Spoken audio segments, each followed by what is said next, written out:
ఎంత సాహసమైనది తెలంగాణ, ఎర్ర జెండా ఎరుపు ఈ నేలపైన.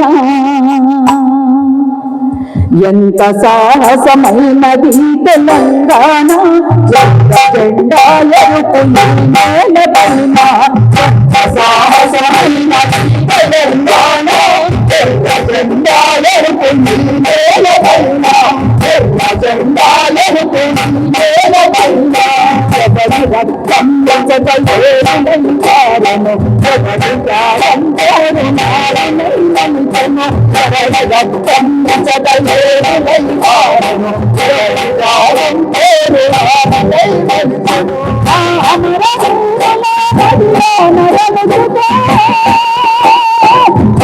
చూపిన దాత చూపిన దాత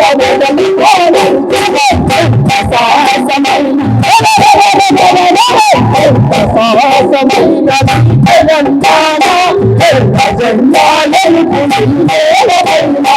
ఎర్ర జెండా ఎరుపు ఈ నేలపైన.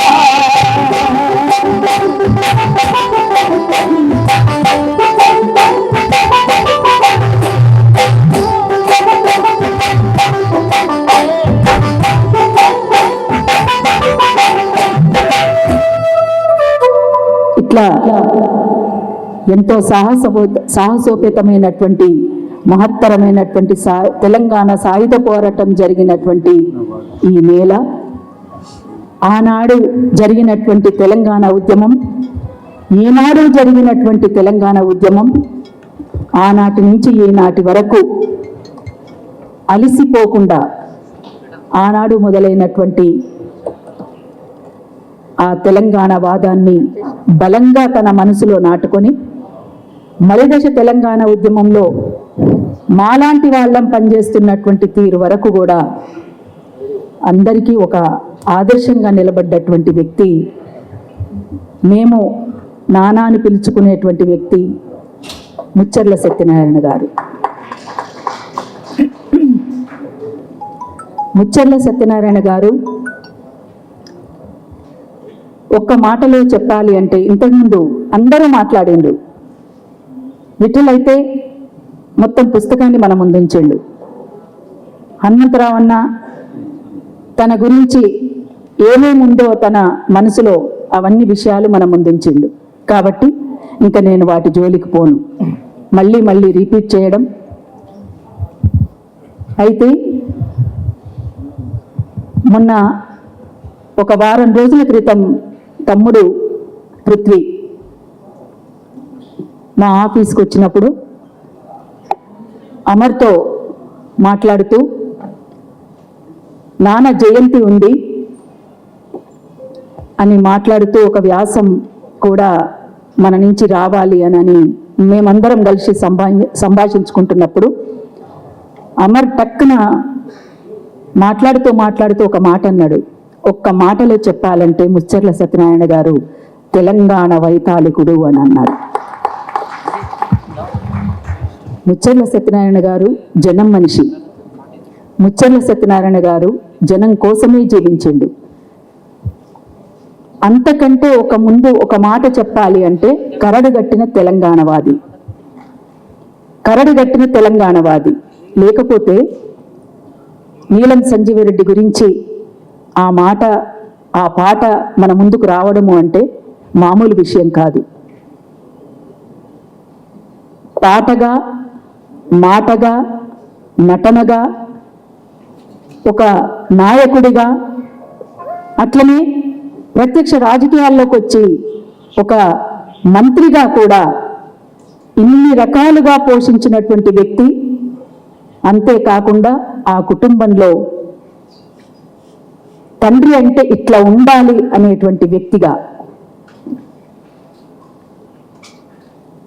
నాన్న ఇన్ని రకాల పాత్రలు పోషించినటువంటి వ్యక్తి వైతాళికుడు కాక ఇంకేమవుతాడు?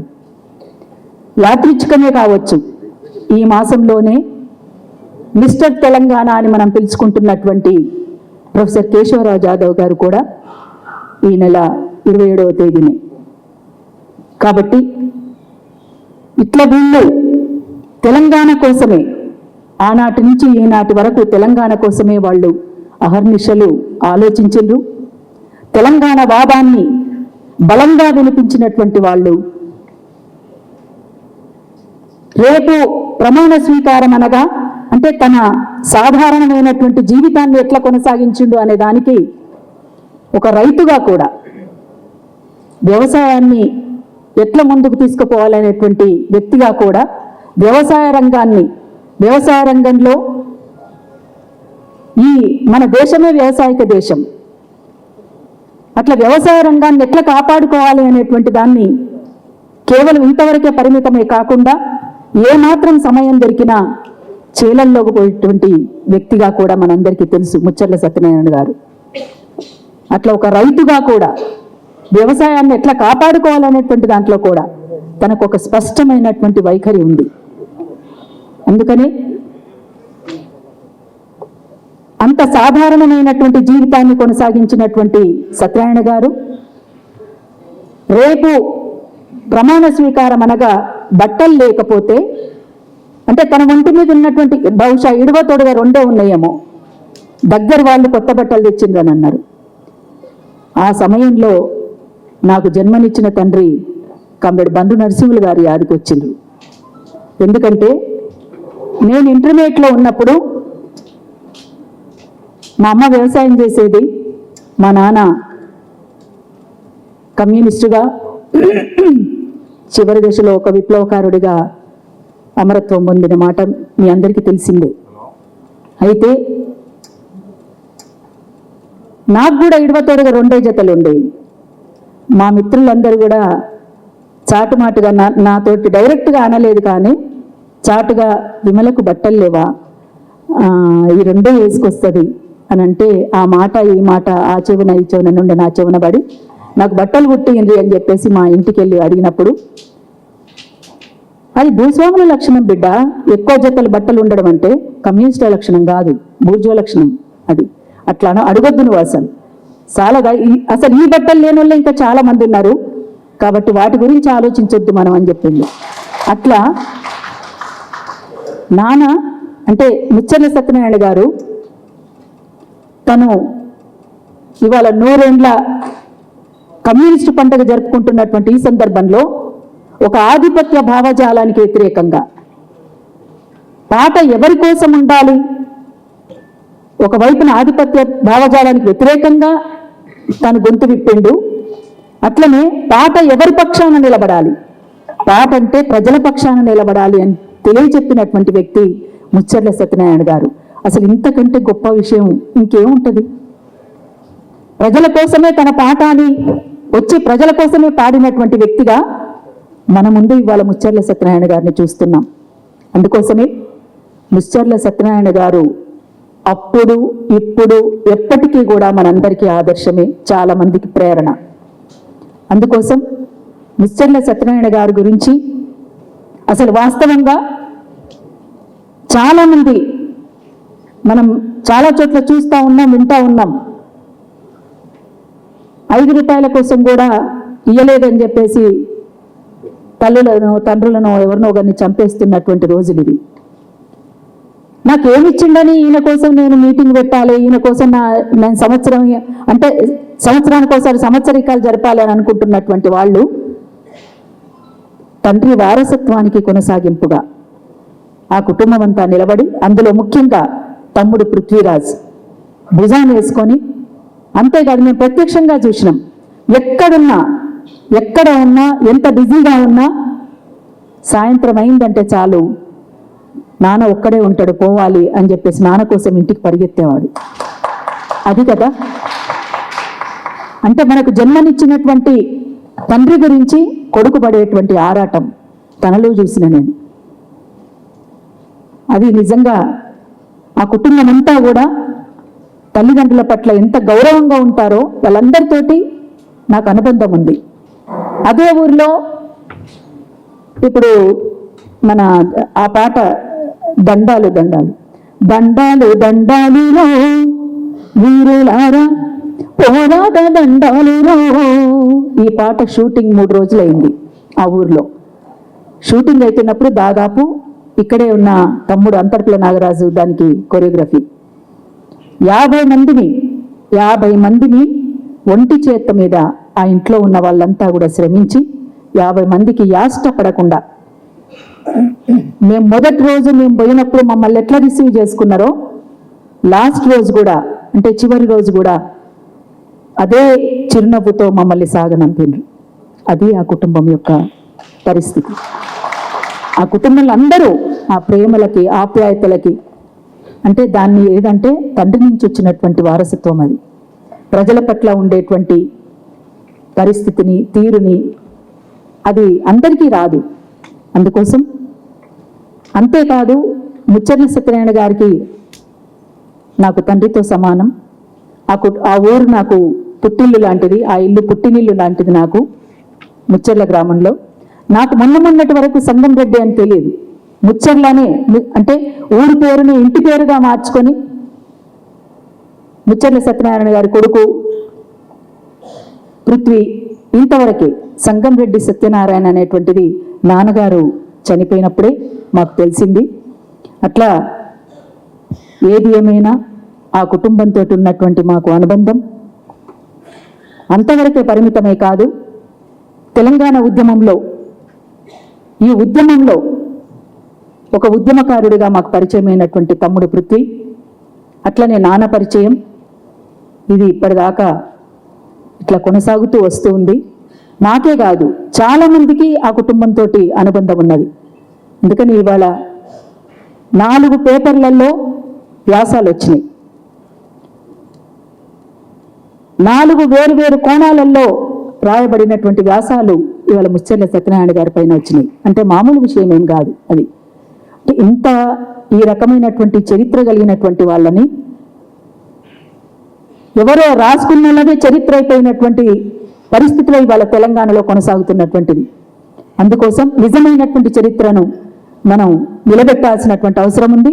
ఈ వేదిక మీద ఉన్న వాళ్ళంతా కూడా ఆ దిశగా నిలబడి నిజమైనటువంటి చరిత్రని రేపటి తరానికి అందించాల్సినటువంటి అవసరం ఉంటుందని చెప్పేసి కూడా ఇప్పటిదాకా పుస్తకాన్ని విశ్లేషించినటువంటి తమ్ముడు విఠలికి కానీ, అట్లనే పృథ్వీకి కానీ, ఇంకా వేదిక మీద ఉన్నటువంటి ఎవరెవరైనా సరే అందరూ కూడా దాన్ని ఆలోచించి నిజమైనటువంటి చరిత్రని ముందుకు తీసుకురావాల్సినటువంటి అవసరం ఉంది. ఎందుకంటే మొన్న గ్రూప్స్కి ప్రిపేర్ అయినటువంటి పిల్లలు చాలామంది మాట్లాడుతూ చెప్తా ఉన్నారు, కొన్ని ఇవ్వొచ్చినాయి అని క్వశ్చన్స్.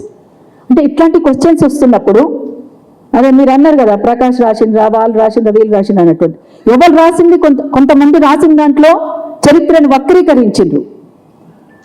అందుకనే నిజమైనటువంటి చరిత్రను, తెలంగాణ చరిత్రను వాళ్ళు కలలు కన్నారు, ఆ కలలు కన్నటువంటి చరిత్రను మనం నిలబెట్టాల్సినటువంటి అవసరం ఉంటుందని, ముందుకు తీసుకుపోవాల్సినటువంటి అవసరం ఉంటుందని తెలియజేస్తూ ఈ అవకాశం ఇచ్చినటువంటి ఈ వేదికకు మరొకసారి తమ్ముడికి, నాకు ఇష్టమైన తమ్ముడు పృథ్వీ,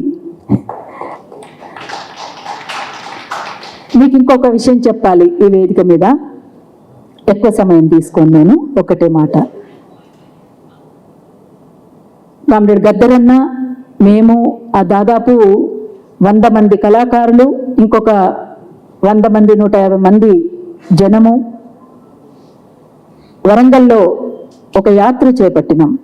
అది కాజీపేట్ జంక్షన్, అదే కాజీపేట్, అదే కోచ్ ఫ్యాక్టరీ గురించి.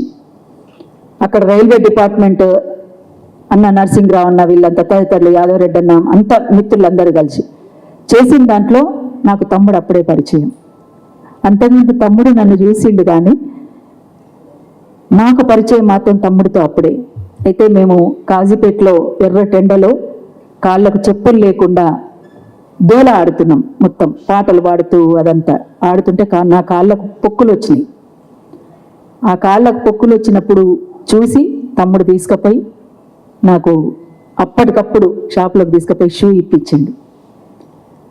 అంటే ఒక నాకే కాదు, అక్కడ చిన్నపిల్లలు 2-3 ఉన్నారు, చెప్పులు లేనటువంటి వాళ్ళకు దాదాపు ఒక 5-6 మందికి వాళ్ళకి అప్పుడు చెప్పులు ఇప్పడం అంటే వెంటనే వీళ్ళకి ఇబ్బంది కలుగుతుంది కదా, వీళ్ళ ఇబ్బందిని ఎట్లా గమనించాలి అన్నట్టు కొంతమంది చూసి వదిలేస్తారు. అంటే ఒక స్పందించే గుణం, ఒక ప్రేమ గుణం ఆ ఇంట్లో ఉన్నది. ఆ వారసత్వానికి కొనసాగింపుగా నాన్న ప్రేమకు, అమ్మ ప్రేమకు గుర్తుగా ఇవాళ ఈ కుటుంబం నిలబడుతుంది, ముందుకు సాగుతుంది. అట్లా సాగాలని కూడా నేను మనస్ఫూర్తిగా ఆకాంక్షిస్తున్నాను. నాన్న కూడా తమ్ముణ్ణి ప్రత్యక్ష రాజకీయాల్లోకి రావాలని కోరుకున్నాడు. అట్లనే తన ప్రయత్నం కూడా కొనసాగుతుంది. నాన్న గురించి ఇప్పుడు ఒక పాట అమర్ రాసింది.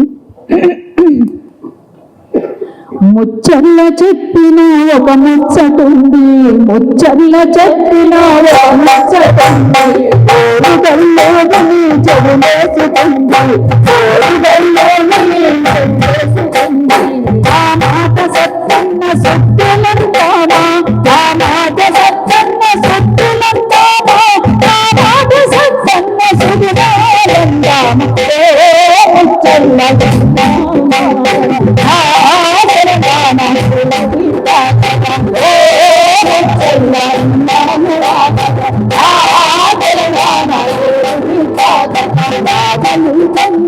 రతనాలు పండు కట్టి పాడితే రాగాలు పండు రతనాలు పండు పాడితే రాగాలు పండు మెల్లతో చేసిన నామాలు పండు పండు వచ్చిన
సాగీతా పండుడే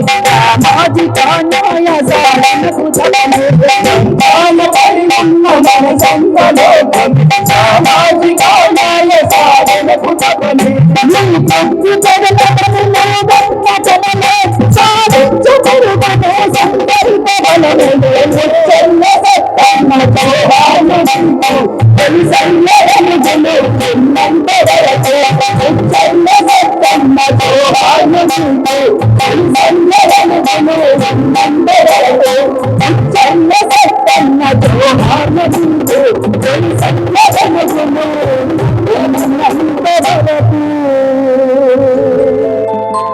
అట్లా పాటకు పట్టం కట్టినటువంటి ఈ నేలలో ముచ్చర్ల సత్యనారాయణ గారు జీవించి ఉంటారు.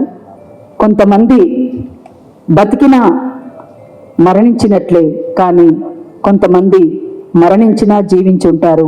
అందులో ముచ్చర్ల సత్యనారాయణ గారు. అందుకే పాటకు పట్టం గట్టిన నేల తెలంగాణలో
జోహార్ జై తెలంగాణ. జై తెలంగాణ. Thank you.